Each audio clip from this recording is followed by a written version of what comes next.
Komite Olahraga Nasional Indonesia, KONI Aceh, melepas keberangkatan tim woodball binaan KONI Aceh menuju kejuaraan nasional yang akan berlangsung dari tanggal 1 sampai tanggal 7 Desember tahun 2022 di Yogyakarta.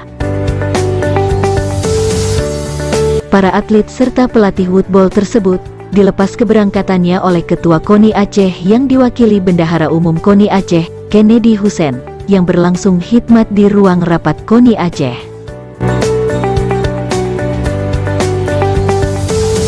Atlet, yaitu 6 atlet putra dan 6 atlet putri. Dari total 12 atlet ini, 5 atlet itu adalah atlet sentralisasi dan desentralisasi.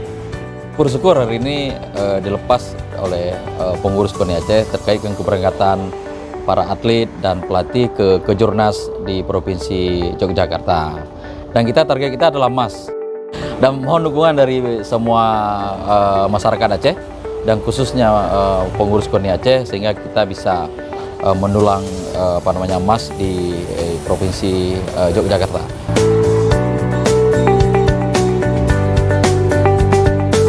Pada kesempatan yang sama, Ketua Pelatda KONI Aceh, Dr. Andes Bahtiar Hasan mengharapkan para atlet woodball yang akan bertanding nantinya bisa meraih prestasi yang terbaik.